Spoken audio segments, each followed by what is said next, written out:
Good afternoon. Welcome to Cbc TV, today 11th October 2025. To cast the midday news, I'm Natasha Chitondomnenga. The headlines. UNDP welcomes Zambia's budget for human development. CCMG to monitor voter registration. FAS president calls for unity in football. And now the news in detail. United Nations Procurement Division Resident Representative Jack Wakanga has described Zambia's 2026 national budget as a pivotal step towards achieving the Sustainable Development Goals.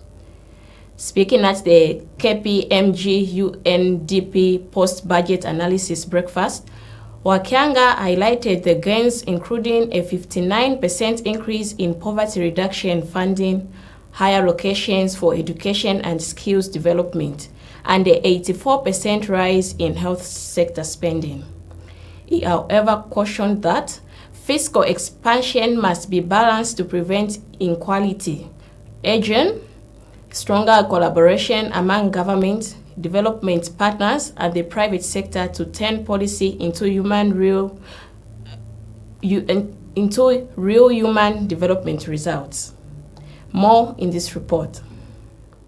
Ladies and gentlemen, the 2026 national budget comes at a defining, pivotal moment for Zambia.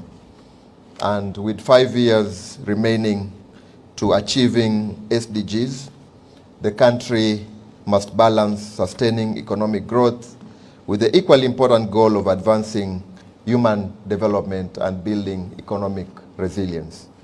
The lingering effects of the recent drought are still with us.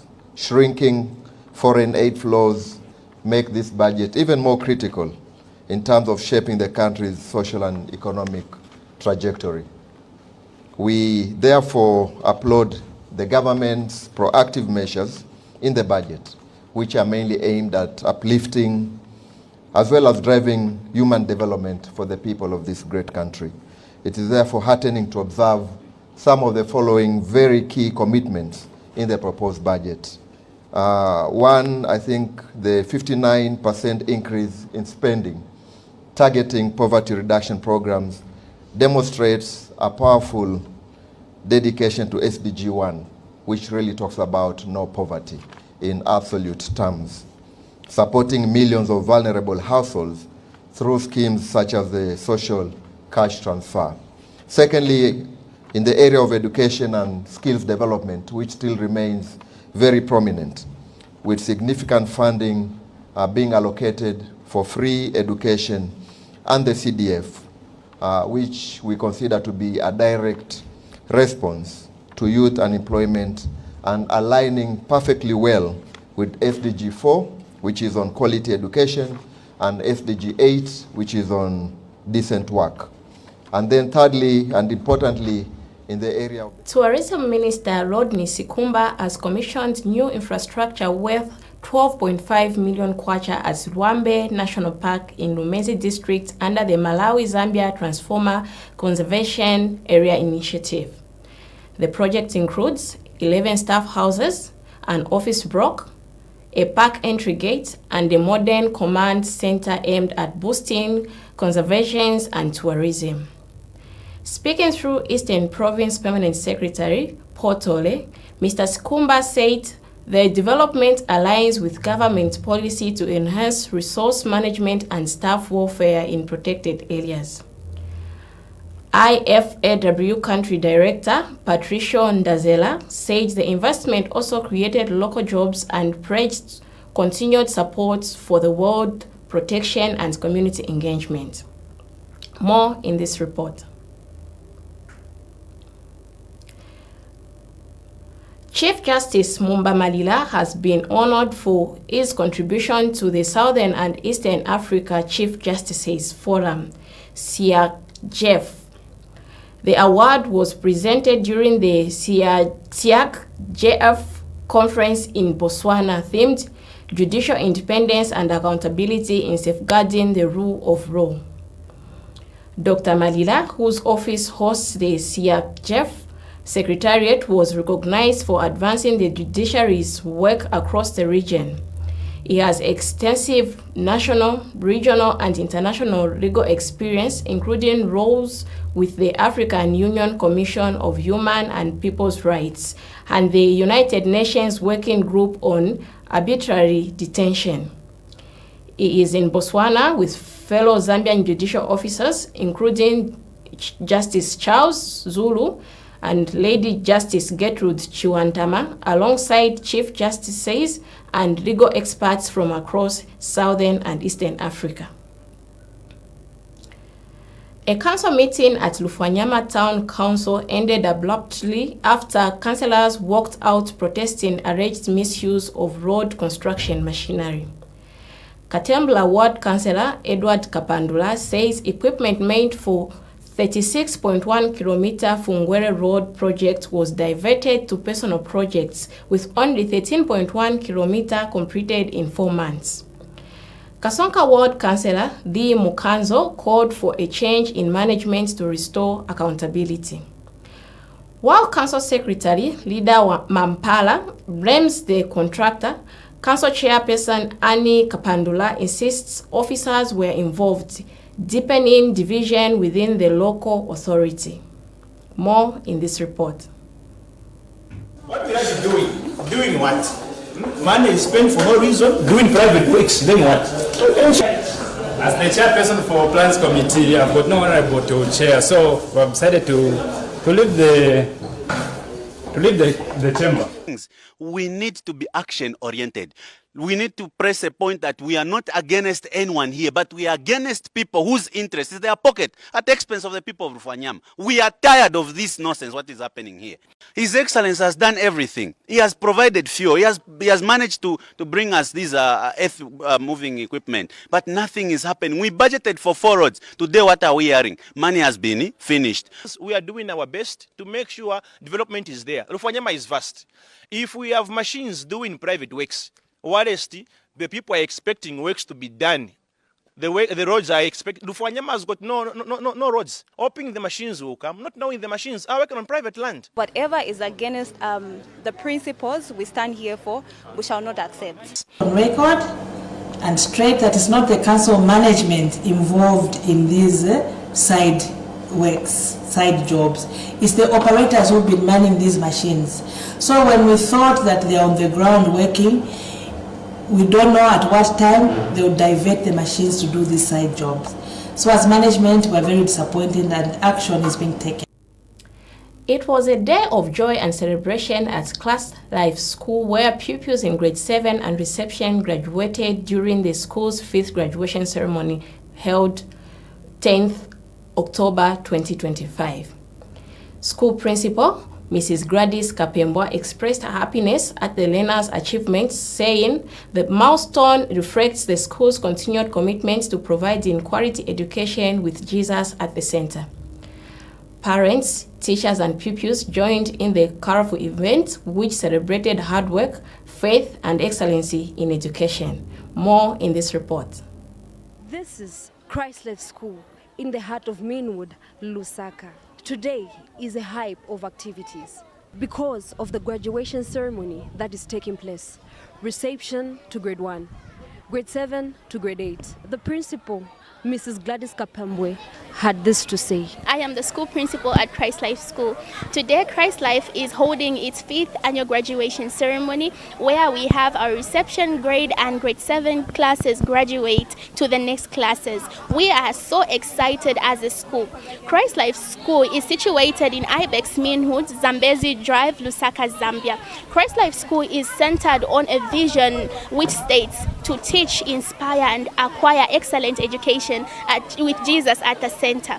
At Christ Life School, we not only focus on academics, but we focus on a child as a whole. So as we celebrate this year's annual graduation ceremony, we are so excited because we have seen the great transformation in our learners in sport, music, in science, in every other area of their lives. So we are so confident as a school because our children have developed and their lives have been transformed. The graduation is just okay. It's exciting, yes. There's good vibes everywhere. There's good morale, good vibes. I'm here at the graduation for Christ Life School.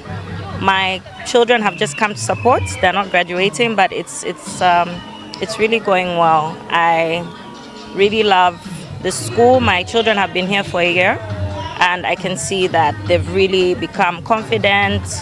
I think the staff here are just excellent. I'm here with my wife, Juliet, and we have a baby here also, and a son that's going to school here at the Christ Life Church. And he's getting an excellent education, and we really encourage people to send their children to come here and support the church because they're doing a wonderful job for the children. So thank you for taking care of our children. We appreciate it so much. I would say I am pleased with the management and the school at large. It's awesome, it's wonderful. Their education techniques, their empowering knowledge in the learners. I would say I'm impressed with my daughter so far, and my nephew as well. I have a nephew here. So I'm impressed with the management and the school at large. I would comprehend them, apprehend them, appreciate them. I'm grateful, and I would say they should continue with the good work. Education remains the key to success. Reporting for CBC News, I'm Walusungu Nalwenga.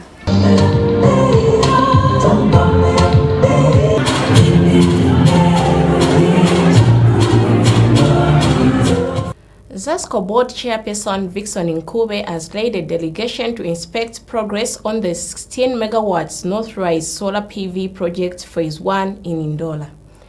The project, developed by Lifesong for Orphans Zambia, follows a power purchase agreement signed earlier this year with ZESCO to supply 15 megawatts of power. The solar plant is part of a larger 132 megawatts clean energy program being implemented in 3 phases and is expected to be fully operated by December 2025. The inspection marks a key step towards Zambia's renewable energy expansion and reducing dependency on hydropower. More in this report. ZESCO board chairperson Vixon Nkube has led a team in Ndola to check on progress at the Northrise solar project. The project will produce 15 megawatts of power and is being developed by Lifesong for Orphans Zambia. For this plant, on 2 scores, the country continues and will continue to face energy deficit in this country. Why do I say so? Because industries are growing. People are building houses on a daily basis. There is a house that has been built in Zambia. From 2022 January to date, ZESCO has connected over 400,000 homes to the grid, estimated to be about 350 megawatts. That means that our power station at Stage, which is 120, 3 of them needed to have been built in that time for us to meet the demand. There are mines that were dormant that are now opening. That requires energy. You go to M-Phase today, you will see how many factories are opening and running, and all of them looking for energy. Now, without a growth on the supply side, just growing the demand will cripple the system. Now, in order for us to accelerate the achievement of energy sufficiency, reliability, and even surplus, it is very important that we cooperate as ZESCO with the private sector. The processes and procedures are there to protect the integrity of systems, but are not the objective of anything. Now, if we are going to stop progress because someone has skipped a point, let's cure the wrong, but let's not stop the process. Which signed an agreement with ZESCO earlier this year. This solar plant is part of the bigger 132 megawatt clean energy program being built in 3 phases. The project is expected to be fully running by December 2025, helping Zambia move closer to clean and reliable energy for all. Reporting for CBC News, I'm Walusungu Nalwenga. The Christian Churches Monitoring Group, CCMG, will deploy 336 observers to 1,000 registration centers during the 2025 Mass Voter Registration Forum from 13th October to 11th November. Bishop Andrew Mwenda says the move aims to ensure credibility ahead of the 2026 general elections. CCMG urges the Electoral Commission of Zambia to provide a clear national deployment plan, ensure adequate staff and kits, and to make centers accessible to persons with disabilities. More in this report. Following the announcement by the Electoral Commission of Zambia, ECZ, that the 2025 mass voter registration exercise will take place from 13 October to 11 November 2025. In a 6-phase approach across all 150, CCMG is pleased to inform the public that it will deploy 336 observers to a nationally representative sample of after each phase. CCMG is the observation of the marketability and integrity of the registration exercise. A credible voter registration and resultant register are critical in enhancing electoral integrity. Drawing from CCMG's extensive observation of the 2020 voter registration process, CCMG expects that the 2025 exercise will be transparent, inclusive, accessible, and efficient to ensure broad public trust in the lead up to the 2026 general elections. As part of its preparations, CCMG has concluded training of its observers across the country. We take a break. Join me on the other side with sports and international news.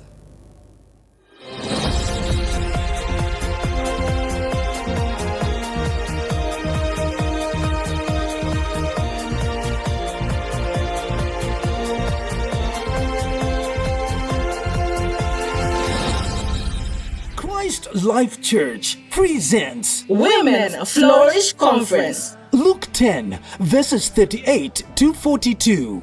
Theme: At the feet of the Master. The woman after God's heart. Dates: 31st October to the 2nd of November 2025. An amazing time to share the word from Friday 13 to 17 hours, Saturday 8 hours to 17 hours, Sunday 8 hours to 12 hours. Simply call the hotline on +260 97 80 11790. Host Dr. Ngoma Chela. Guest Pastor Martha Chishimba. Guest Pastor Catherine Sheila Mulea. Guest Pastor Favor Moses. Pastor Libby Mwale. Speaker Mildred Mutesa. Come through to plot number 4, Zambezi Drive, Ibex Meanwood. Women Flourish Conference.